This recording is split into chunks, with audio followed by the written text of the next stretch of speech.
que se acabe, me vale, me vale, me vale que se acabe. Hey, ve cerrándole al agua, carnal. Le voy a cerrar porque el agua yo quiero cuidar. Estamos a tiempo. Cada gota importa. Gobierno de Mexicali.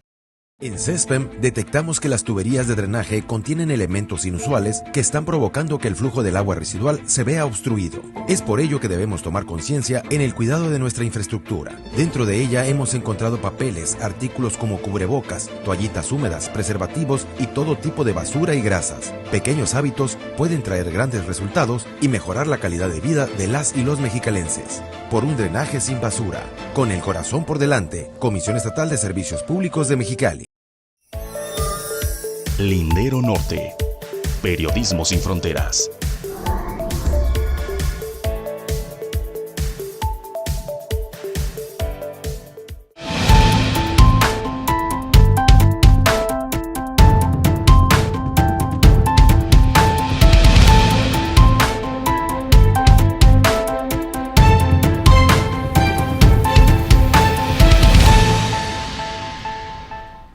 Hola, ¿qué tal? Les saludo con mucho gusto en este Lindero Norte, la era de los eras, y está con nosotros, como todos los miércoles, el doctor Rodolfo García García. Mi Rudy, ¿cómo estás? Mi Toño, bien, gracias a Dios, aquí en otoño como si fuera verano. Sí, todavía cala. Sí, todavía. El colorcito cala, pero bueno. Aquí estamos. Bueno, déjenme comentar, este es un programa muy rápido que vamos a hacerle como todos los miércoles. Y de repente amanecimos en México con dos espectros muy singulares. Uno era la aparición de este Guacamaya Leaks, con esos activistas que hackearon a la Secretaría de Defensa Nacional y que se han dedicado, le pasaron a varios medios de comunicación, una serie de noticias, informes del ejército. Y la segunda es la aparición de un libro, El Rey del Cash, hecho por una periodista, ex esposa de una persona muy cercana al círculo de Andrés Manuel López Obrador, que es César Yáñez. Y entonces, sobre estos dos bases, mi pregunta, mi querido Rudy, es ¿qué nos deja? ¿Qué lectura hay? ¿Qué repercusiones tiene esto en la vida pública del país? Mira, primero quisiera diferenciarlo entre Wikileaks y Bueno. Son cosas diferentes porque van a escenarios diferentes. Wikileaks pega duro en el área de corrupción, en el sentido de las empresas y lavado de dinero. Ahí les pega muy duro a las empresas. Por eso los tienen detenidos. Aquí el asunto es que hackean, no sé si voluntaria o involuntariamente, no lo sé todavía, tengo dudas, a la Secretaría de Defensa Nacional. Lo primero que dice es la vulnerabilidad que tiene la Secretaría para tener este tipo de documentos o información que debe ser, cuando menos discrecional, si no es que secreta. ¿Qué repercusiones tiene? Primero, hasta ahorita, a pesar de que se dice que tienen muchísimo más información, la información que han dado es una información que no ha tenido la repercusión en términos publicitarios, no propagandísticos, publicitarios como esperaban. ¿Qué quiere decir? Hablan de elementos como la enfermedad del presidente, lo cual era público y notorio. Yo recuerdo cuando se grabó, cuando se sintió mal el corazón y fue llevado al hospital, y eso hace años. Entonces, eso no pegó tanto. ¿Qué más? ¿Qué sí esperaría yo como un golpe fuerte? Que se evidenciaran los contactos, las relaciones y los acuerdos que tiene la Sedena, por ejemplo, con Estados Unidos, con el FBI y con la CIA. Por ejemplo, eso sí sería un golpe tremendo. Dicen que lo tienen, pero no lo hemos visto. O sea, hasta ahorita el impacto fue la vulnerabilidad de la Sedena y dos, la información que dicen tener y que no sacan. Hasta ahí va. Lo que tienen ahorita publicitado o público no es cosas que sean de gran impacto hasta ahorita. No sé si se estén resguardando para lo demás. Hay situaciones como el Tren Maya, un tramo del Tren Maya que va de Tulum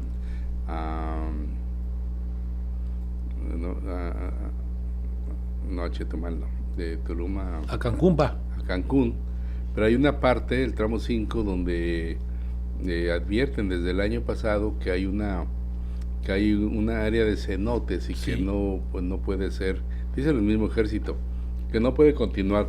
porque si hubiera algo, tendría que invertir no los 120,000 millones de pesos, sino 200,000.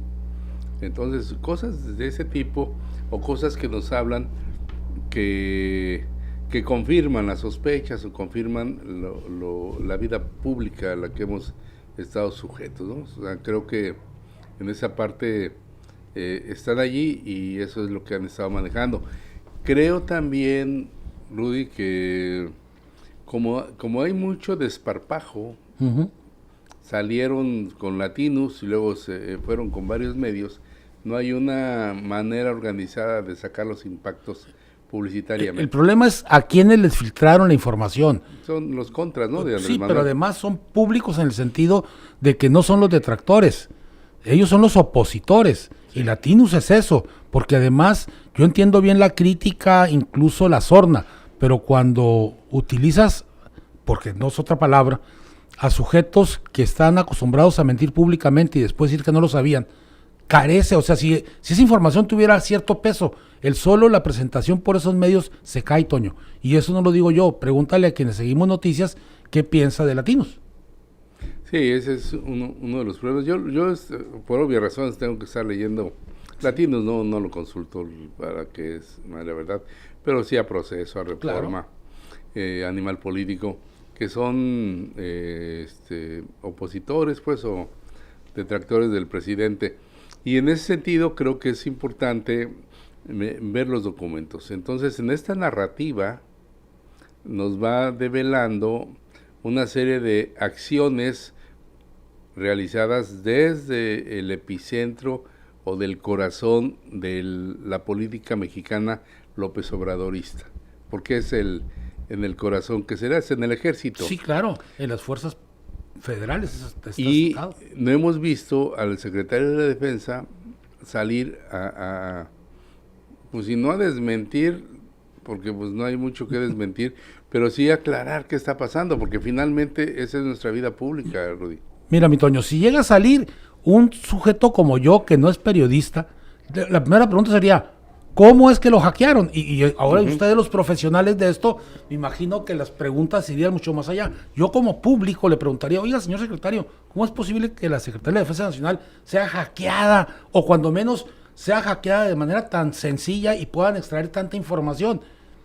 Yo creo que por eso el secretario de la Defensa no sale ahorita, porque tendrá que responder primero a eso y después a la veracidad de todas las cosas. Del tramo 5 te recuerdo que ya hace un par de meses, antes de esto, ya se había dicho que se ibas a retomar no sé cómo llama, la ruta de ese tramo 5 precisamente. Entonces, por eso te digo que no ha causado tanto impacto, porque hay cosas que o estaban a punto de salir o acababan de salir, Toño. La aerolínea militar, por ejemplo, que desde hace 6 meses estaba claro, cuando digo claro, también estaba anunciado.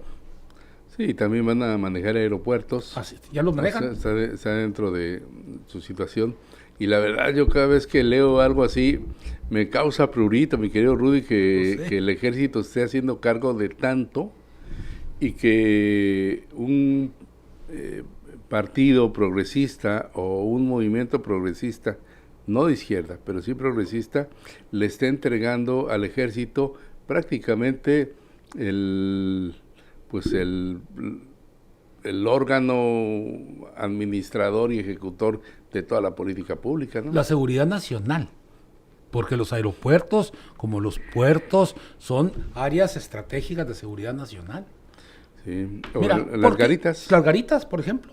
¿Por qué?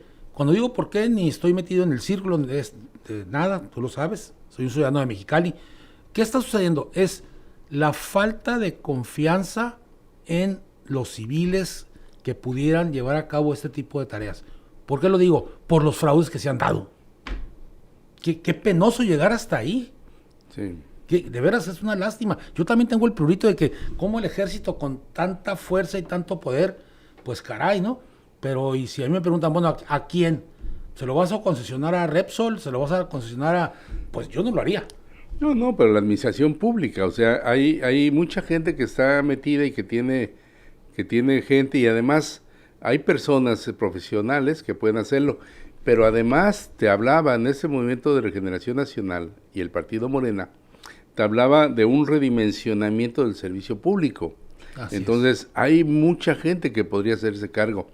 Hay que recordar, Rudy, en términos teóricos, ¿qué es el ejército? El ejército es la fuerza represiva del Estado, Así directamente. O sea, por más, no es incorruptible, no, o sea, es una fuerza que sirve, que está destinada a otras cosas.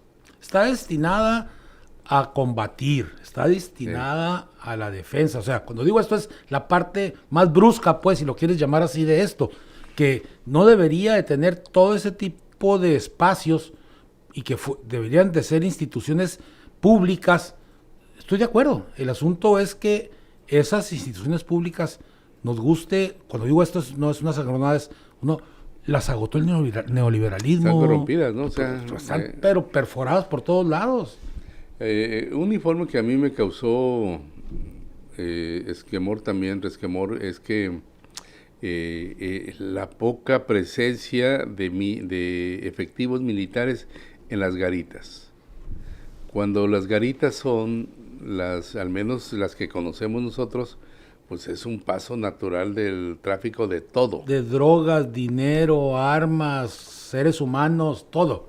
Y entonces la poca presencia de los efectivos militares, eso sí me generó como un resquemor, decir, bueno, es que se requiere más porque por ahí pasa todo absolutamente. Yo estoy totalmente de acuerdo que debe haber una redistribución de las cargas del ejército. Por ejemplo, en las aduanas, a pesar de que pudiera haber civiles, el ejército tendría que estar ahí para resguardar precisamente que los civiles no se corrompieran y que ellos fueran la última frontera para decir, a ver, vamos a revisar fulano, a ver, revisa sutano, voy a ser testigo de que lo revises. Ese tipo de cosas Eso que inhibiera.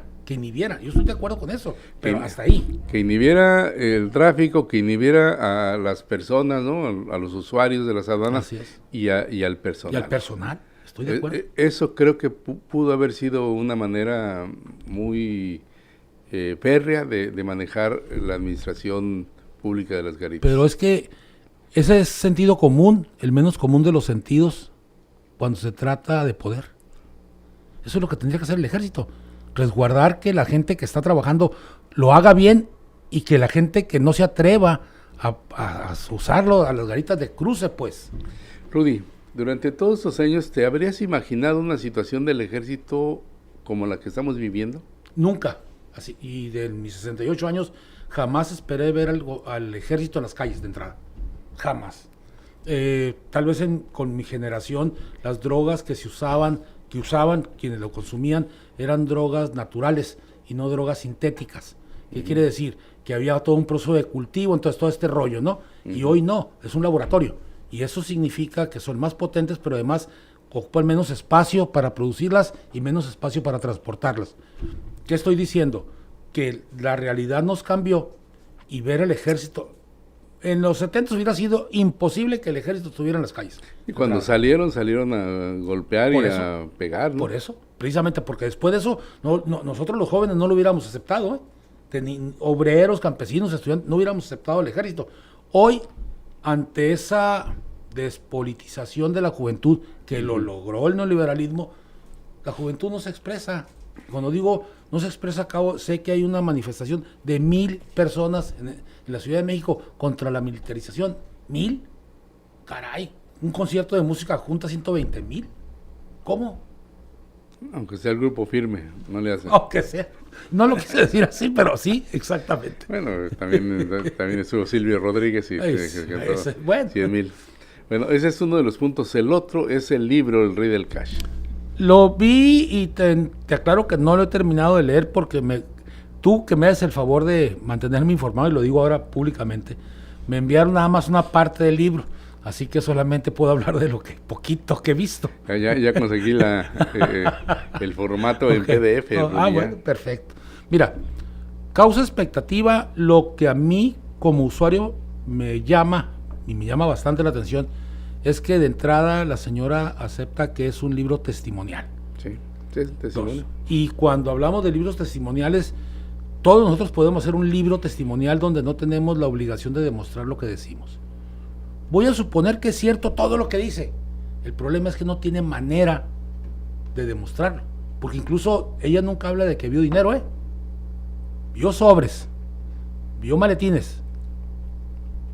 Y cuando digo es, si hay un acto de corrupción, ¿qué diferencia hay entre lo que dice la señora y los videos que le sacaron hace años al señor de las ligas? La diferencia es que aquí está demostrado. Aquí no.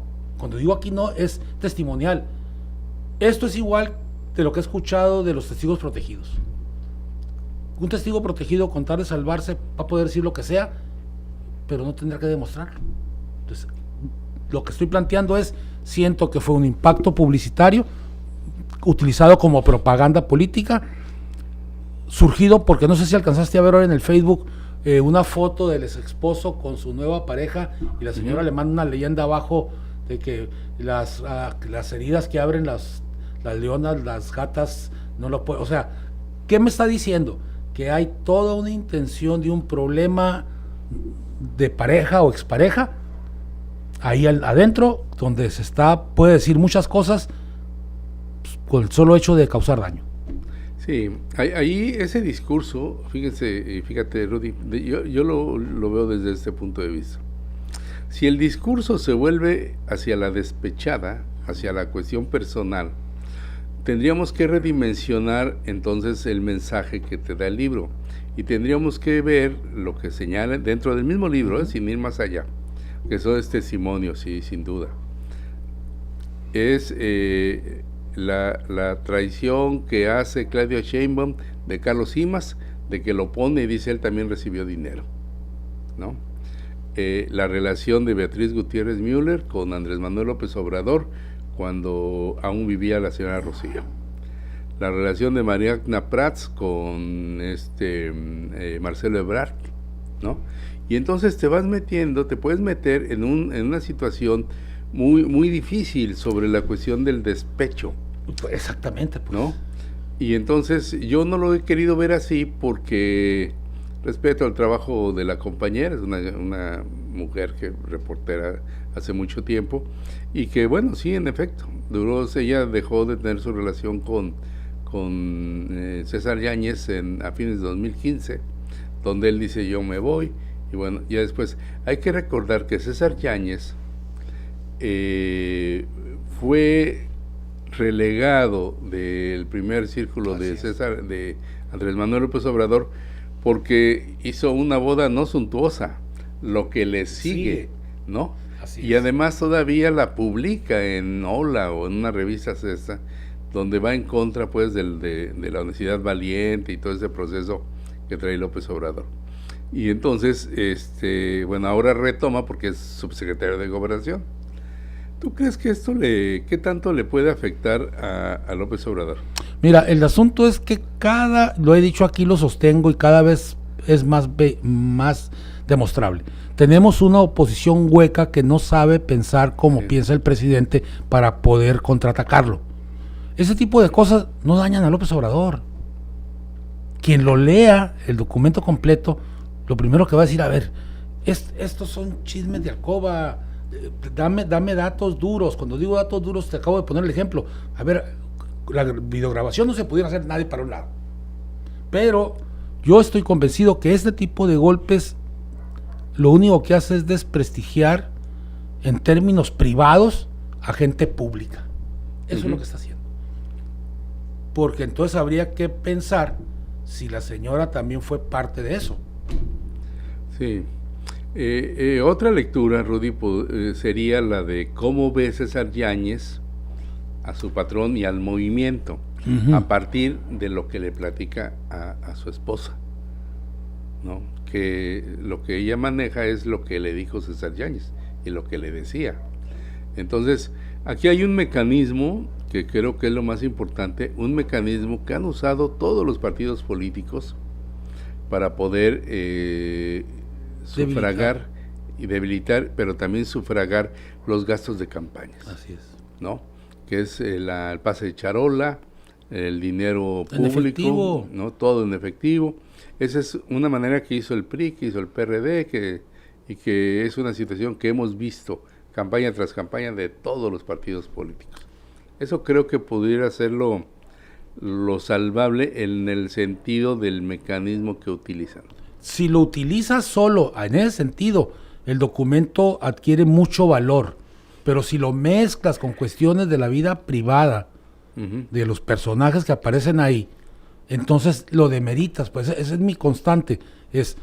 Tú dices que es testimonial, divídelo, o sea, 2 libros, ¿no? La de corazón y esta de la realidad. Es decir, en las pláticas que yo tuve con mi esposo, me platicaba que lo que pensaba de aquí, de allá. Esa es información. El otro, Toño, tú empiezas a leer una cosa de esas y dices, ¿sabes qué? Yo no me meto en la vida de los demás. Sí, es el tipo de periodismo que se hace, nosotros no lo hacemos, o sea, la vida privada no la metemos, y vaya que nos enteramos de muchísimas cosas, pero no, es una situación que nos marca una regla de nuestra propia ética, ¿no? Es decir, así es. No hay, ¿no? Algún día me decía un compañero, pues debías de escribir eso. No, ¿cómo crees que eso es vida personal, privada y cada quien? Ahora, ¿quién lo hace como esa? Ese es el asunto. Cuando aportas datos, aportas fechas, aportas reuniones, adquiere valor. Pero cuando lo cruzas con esto, hijos, mano, porque además, ¿qué tal si alguien te dice, demuéstremelo? No era tan así. Así es, no era tan así. O se acuerda que cuando usted dice que nos vimos, usted estaba también con otra persona, y comienza esta bola de nieve, no de nieve, sino de cochinero, de dimes y diretes. Pues eso es, hoy aparece López Obrador, dice mi escudo es la honestidad, y saca palestra, ahora no 3, sino a 5 aspirantes a la presidencia de la República, hasta Fernando Noroña. Lo que pasa es que le estuvieron no tocando la puerta, se la estaban aventando, ¿eh? Sí. Tanto Monreal como Noroña tenían, no sé quién le plantearía que los incluyera, pero creo que es una buena jugada porque son más difíciles de trabajar ellos por la libre que estando en el carril de las... Van a tener que aceptar las encuestas, pues. Sí, y además Fernando Noroña entra como el pitbull del grupo de los 5, ¿no? Voy a adelantar algo y lo voy a guardar grabado para cuando suceda o no suceda y voy a reconocer mi error. Mira, lo que está buscándose aquí es Noroña es ser candidato a senador, hombre. Yo no le veo vuelta a eso. 2, yo no creo que Monreal, si no es candidato de cualquiera, cometería el error, dice, por otro partido, porque ahí se acaba. Creo que él bien puede ser el secretario de Gobernación. 3, las 3 senadoras que lanzan por enfrente el PAN, obviamente en la Cámara de Senadores, lo que buscan ser nominadas diputadas federales, porque no les da para más. Nomás que si no hablan, si así no las pelan, sin hablar menos. Entonces, y lo vamos a ver. No, bueno, es que no sé cómo piensa Noroña. Iba a decir algo. Si Noroña se pone serio, formal, analítico, ¿de veras cree que puede ser candidato? Pues no es Fernando Noroña. Exactamente, por eso dije, me detuve. Si fuera serio, formal, crítico, diría, a ver, ¿qué posibilidades reales tengo? Entonces diría, no tengo las posibilidades porque el próximo sexenio no requiere de un sujeto más agresivo que López Obrador. Requiere a lo mucho uno igual. Estuvo el fin de semana en Ensenada, en Tijuana, en Ensenada, y ahí se reunió y lo lleva apalancado Jaime Bonilla Valdés. Sí, y la presidenta de Tijuana y el presidente municipal de Ensenada. De Ensenada, más los 2 diputados, Blázquez y del PT y Moctezuma de Morena. De Morena. Así que... Morena, ok, mi discusión de siempre. Postulados por Morena. Estoy de acuerdo contigo. En línea BC, muchísimas gracias a usted que nos sigue en Tijuana, muchas gracias, también a Casa Créala, nuestro anfitrión, y Rudy, pues muchísimas gracias, hay que ir a darle a la educación. Alguien tiene que trabajar en este país y me tocó. Yo le agradezco mucho que haya estado con nosotros, nos vemos el próximo lunes con Jorge Heras y Jesús Cervantes, y el miércoles con el Rudy García. Ya sabe, pórse como quiera, pero cuídese.